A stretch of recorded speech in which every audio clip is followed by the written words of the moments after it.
শিবির যদি খারাপ কাজ করে ক্রিটিসাইজ দেম, অ্যাভয়েড দেম। আমি তো এদের সামনেই বলে যাচ্ছি তোমাদের, just avoid them, give them a lesson that you are doing bad thing, we will not support you. চোখের সামনে মুখে মুখে দাঁড়ায় বলবা, that will give them a lesson not to be engaged with bad thing.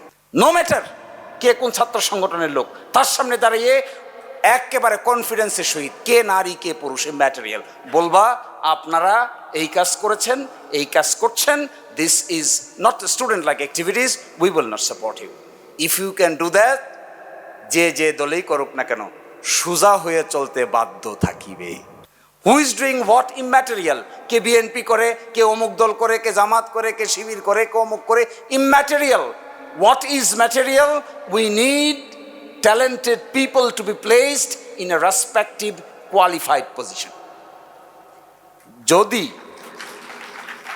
এই quality people যদি respective জায়গায় পৌঁছতে না পারে, তাহলে শুধুমাত্র আমরা একজন আরেকজনকে গালাগালাজ করব, আরেকজন আরেকজনকে দোষ দিব, শেষ পর্যন্ত আমরা যেখানে আছি সেখানেই থেকে যাব। It's not my request to my younger brothers and sisters, let us be united. Let us think for a progressive nation, far and further. Think this Bangladesh will be a very safer Bangladesh for the future generation. This Bangladesh will be a place where all over the country people will come to see how Bangladesh is developing, how Bangladesh is progressing in terms of legal arena, in terms of human rights protection, in terms of business, in terms of creative minds, in terms of civil bureaucracy, military bureaucracy, and other university study material. আমি খুব কষ্ট পাই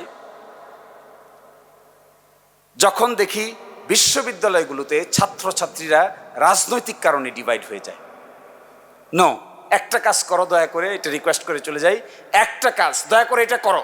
কে কি রাজনীতি করে করুক, কে কোন ছাত্র সংগঠন করে করুক, কে কোন ছাত্র সংগঠনের লোক সে তার কথা বলতে থাকুক, তোমরা একটা জিনিস নিবা, তোমরা একটা স্ট্যান্ড নিবা, সেটা হলো দলের যাই হোক, সরকার যেই হোক, বিরোধী যেই হোক, যে সত্য ন্যায়ের পথে থাকবে তোমরা তাদেরকেই সমর্থন দিবে। No matter. আজকালকার দিনে গ্যালভানাইজড ওয়েতে জোর করে কিছু করা যায় না। Freedom is years, freedom is mine. You must have a presentation capacity. How you argue your case and how you respond your case.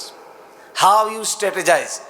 Every case, প্রতিটা কেসে একটা নতুন যুদ্ধ, প্রতিটা কেসে একটা নতুন মানুষের জীবনের গল্প, প্রতিটা কেসেই এক একজন মানুষ থেকে আরেকজন মানুষ আলাদা। দুইটা ঘটনা কোনোদিন মেলে না। এই 20 বছরে আমি মনে হয় 1020 মামলা করেছি, কিন্তু একটার সঙ্গে আরেকটা মিলে না, কখনো মিলে না। কারণ মানুষ তো এটা, মানুষ তো আর ছকে বাঁধা না। মানুষের life different, fact different, experience different, চিন্তা ডিফারেন্ট, কর্ম ডিফারেন্ট, দেখতে different, attitude different, emotion different, একজন থেকে আরেকজন ডিফারেন্ট। এই জন্য এই আইন পেশাটা সঠিকভাবে যদি করা যায় তাহলে it will be a respected profession. আর যদি সঠিকভাবে করা না যায়, 2 নম্বরের আশ্রয় নিতে হয়, ইট will B much more disgraceful profession. তো আমি তোমাদেরকে আহ্বান জানাবো, যাদের এই আইন পেশার প্রতি আগ্রহ আছে, প্রাথমিক জীবনে কোনো টাকা পাওয়া যাবে না। এই প্রাথমিক জীবনে টাকা পাওয়া যাবে না যে তখনই প্রমাণিত হবে এই লোকটা আইনজীবী হতে পারবে কি পারবে না। 2 বছর কষ্ট করে যদি ফালাইয়ে রেখে চলে যায় তাহলে এখানেই কেল্লা ফতে। আর কষ্ট করে 5 বছর পরিশ্রম করতে পারলে এমন সময় আসবে টাকা গুনে কুলাইতে পারবে না। ওই সময়টা পর্যন্ত যেতে হবে। ওই সময়টা সকলের ধৈর্য ধরে না, সকলেই কষ্ট করতে পারে না। এমন এই পেশা, যারা কমপ্লেক্স আইনি প্রবলেম সলভ করতে পারে তাদের কাছে মানুষ লাইন ধরে দাঁড়ায় থাকে। আর কমপ্লেক্স আইনি প্রবলেম যদি সলভ করতে না পারেন, শুধুমাত্র পোশাক আশাক পরে আমরা আইনজীবী নিজেদেরকে দাবি করি, তাহলে মানুষ তোমার কাছে তার সমস্যা নিয়ে আসবে না। যেমন ধরো ফর এক্সাম্পল,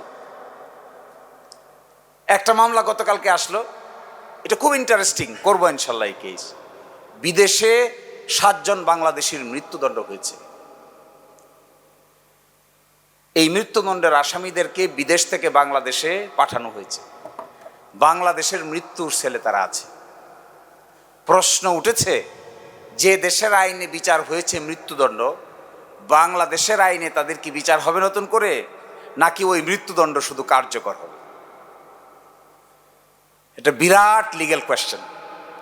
এখন যদি আমরা আর্গুমেন্ট করি যে এখানে কারো কিছু বলার নাই, শুধুমাত্র ওখানে নিয়ে এসে এখানে এক্সিকিউট করে দাও, তাহলে তো এখানেই শেষ। আর যদি বলা হয় যে না, বাংলাদেশি নাগরিক ওখানে মৃত্যুদণ্ড করেছে, কোন ল অ্যাপ্লিকেবল হবে তার জন্য, কোন law will get priority over other law, there is a huge legal discussion, huge legal discussion. একই সাথে এই কমপ্লেক্স প্রবলেমগুলো যেখানে আছে, দেখুন আমাদের দেশে মেডিকেল নেগলিজেন্স, আমাদের দেশে মেডিকেল নেগলিজেন্স কিভাবে হয়? একজন ডাক্তারের বিরুদ্ধে রুগী অভিযোগ দেয়, রুগীর বিরুদ্ধেও ডাক্তার অভিযোগ দেয়। শোনো না এগুলা? বহু হাসপাতাল আছে ভুল চিকিৎসার কারণে রুগী মারা গেছে, রুগীর স্বজনরা গিয়া ডাক্তার সুদ্ধা ভাঙ্গিয়া শেষ করে দিয়েছে। আবার উল্টা আছে, বহু জায়গায় আছে এরকমও পাইছি আমি কেস, এক ডাক্তার সাহেব অপারেশন করে কাপড়ের গজ পেটের ভিতরে রেখে উপর দিয়ে সেলাই করে দিছে। আবার উল্টাও আছে, একজন ডাক্তার সাহেব যদি মেডিকেল নেগলিজেন্স করেন, তুমি কার কাছে গিয়ে বিচার দিবা? কার কাছে যাবা? কোন আইনে যাবা? কিভাবে ক্ষতিপূরণ পাবা? কিভাবে মামলা হবে? বিরাট প্রশ্ন।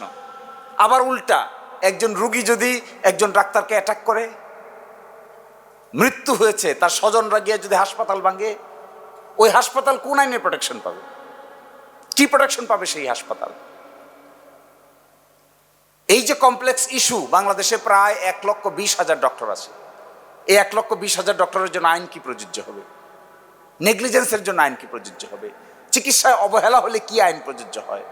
কখন বিএমডিসি এখানে ইন্টারভিন করবে, কখন বিএমডিসি ইন্টারভিন করতে পারবে না? এই যে লিগ্যাল আলাপ আলোচনা, এগুলো যারা আয়ত্ত করতে পারবে, অবশ্যই সমাজ লিগ্যাল প্রবলেম সলভ করার জন্য তাদেরকে সম্মানের সহিত ডেকে নিবে। আর যদি এগুলো করতে না পেরে শুধুমাত্র 2 জন অ্যারেস্ট হলো, তুমি শুধু বেইলের উকিল হও, তাহলে তোমাকে কেউ জিজ্ঞাসা করবে না। এই জন্য যারা আইনজীবী হতে চাও, my humble request to them, please develop your stamina. Lawyering is always a fight, every day is fight. আমি আজকে এখানে আসার আগে 4-5টা মামলা করে আসছি, 3টায় জিতছি, 2টায় হারছি। মাথার মধ্যে ওরে বারবার কইতেছি তাড়াতাড়ি ছাড়ো, আরেকটা আছে 3টার সময়। এর মানে কি?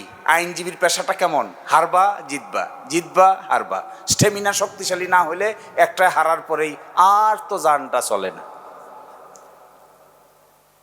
5 মিনিট আগে হেরেছে, 10 মিনিট পরে জিতেছে। এটাই জীবন, ওইটাই খেলা নেলা, ওইটাই এখানকার ভালো লাগার বিষয়, ওইটাই এখানকার মন্দ লাগা ভালো লাগার জীবনের অনুভূতি। এক সময় এমন হয় যে মানুষের প্রবলেম নিয়ে চিন্তা করতে করতে করতে করতে এমন এক জায়গায় যায়, এক সময় নিজের প্রবলেমের কথা আর মাথায় কাজও করে না। এক ব্রিটিশ উকিলকে আমরা ভাড়া করেছিলাম, নিয়োগ করেছিলাম আজ থেকে 10-15 বছর আগে। তো ব্রিটেনের টাইম হইল আমাদের দেশের থেকে 5 থেকে 6 ঘন্টা ডিফারেন্স। তো আমাদের দেশে যখন সকাল 10টা, তখন ব্রিটেনের টাইম হলো পিছন দিকে 5 ঘন্টা পিছনে, তার মানে ভোর 5টা। আমরা এখানে মামলা করতে যেতাম, প্রস্তুতি নিতাম সকাল 10টায়, উনি ওখান থেকে জয়েন করতো ভোর 5টায়, ভিডিও কনফারেন্সে সব রেডি করে আমাদেরকে দিত, এগুলা নিয়ে আমরা কোর্টে যেতাম। এই ডিস্টার্বের কারণে উনি আমাদেরকে বললেন যে আপনাদের সঙ্গে আমার টাইম মিলে না, কিন্তু আমি পেশায় স্বাক্ষর করেছি আপনাদেরকে আমি আইনি সেবা দিব, কিন্তু আমার পরিবার মানতেছে না।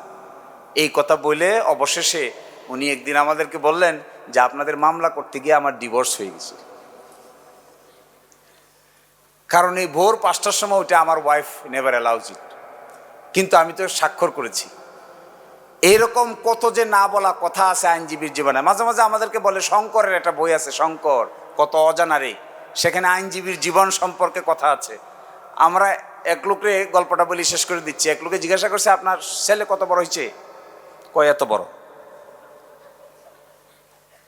কয়টা কি কথা, এটা না এত বড় হবে, এটা তো এইভাবে বড় হয় না মানুষ, তো এটা এইভাবে বড় হয়ে গেল যে। কয় ভাই কি করব, সকালবেলা যখন কোর্টে যাই তখনও বাচ্চা ঘুমায়, রাইতের বেলা যখন বাড়ি ফিরি তখনও বাচ্চা, তো দেখা হয় খালি এইভাবে। এইভাবে তো আর দেখা হয় না। তো এই জন্য বলছে বাচ্চা কত বড় হয়েছে, কইটা এইভাবে হয়েছে, এত বড় হয়েছে। এক সাংঘাতিক পেইনফুল লাইফ। এটা যারা বেছে নেয় তাদের জীবনটা এরকম, যারা বেছে নিতে পারবে না তাদের জীবন এরকম হবে না। আমি আর একটা কথা বলে শেষ করে দেই, আমাদের দরকার, দেশ গড়তে গেলে দরকার brilliant students. If we want to change the country, we need changed brilliant minds. Irrespective, ke woman, ke man, not necessary. Only thing is necessary to find out talented people who can run the country. This is the only requirement. আমি দেখেছি, এটা আমার experience বলে, যদি brilliant talented নারী পুরুষদেরকে বাংলাদেশ পরিচালনার গুরুত্বপূর্ণ জায়গায় বসানো না যায়, তাহলে বর্তমান দুনিয়ার সঙ্গে তাল মিলিয়ে বাংলাদেশকে ডেভেলপ করা সম্ভব হবে না। প্রচলিত রাজনৈতিক সিস্টেম এই কাজটা করে দেয় না। প্রচলিত রাজনৈতিক system is very zigzag, very zigzag. আমার দল, তোমার দল, আমি খুঁজে আমার দল, আরেকজনে খুঁজে তার দল, আরেকজনে খুঁজে তৃতীয় দল। এই দলাদলির মাঝামাঝিতে পড়ে আমাদের দেশের ব্রিলিয়েন্ট মাইন্ড অনেক সময় অভিমানে চুপচাপ করে বসে থাকে। আমি তো দেখেছি যারা সত্যিকার অর্থে কাজ পারে, ব্রিলিয়েন্ট হয়, তাদেরকে ইনভাইট করে নিতে হয়। তারা মানুষের পিছে পিছে ঘোরা পছন্দ করে না। আর পিছে পিছে ঘোরা পছন্দ করে কারা? যাদের মাথায় জোর নাই, কালে হাতে তেলের জোর আছে। তো তেলের জোর দিয়ে তো দেশ চলবে না। দেশ চালাইতে গেলে মাথার জোরের লোক দরকার, যারা ফাইট করতে পারে, যারা অন্য দেশের মানুষের সঙ্গে ফাইট করে নিজের হিস্সা বুঝে নিয়ে আসতে পারে। এরকম ক্যাপেবল মানুষ আর রিকোয়ার্ড। সো আমি তোমাদেরকে বলবো, you are the brilliant mind, you are the young mind, you can change the nation. I am giving you a very important clue. Unless you people can be selected from the universities, private, public, Dhaka, Chattogram, Rajshahi, Jagannath, Jahangirnagar, এই বিশ্ববিদ্যালয়গুলোতে যে young minds, talented minds, diversified minds, creative thinking minds, innovative minds, এদেরকে যতক্ষণ পর্যন্ত আমরা স্ব জায়গায় বসাতে পারবো না, ততক্ষণ পর্যন্ত এই কান্ট্রি ক্রিয়েটিভিটি এবং ট্যালেন্ট দেখতে পাবে না। তা আমি তোমাদেরকে আহ্বান করবো, if you be talent, if you be really qualified, certainly people will invite you. সত্যিকার অর্থে তোমার যদি ক্যাপাসিটি থাকে এই জগতে, আমার মনে হয় না কেউ তোমাদেরকে আর আটকে রাখতে পারবে। So my request to my dear younger brothers and sisters, আমাদের সন্তানেরাও এখন অনেক বড় হয়ে গেছে। আমরা তোমাদের প্রতি এতটুকু আমাদের ইন্সপিরেশন থাকবে, please get ready. Country is years, this is your land, this is your motherland, this country is years. You are the respected citizen of this nation. You should come forward. Never look into the political hegemony. Never consider the political zigzag. ভালো থাকবা, দোয়া করি। আসসালামু আলাইকুম।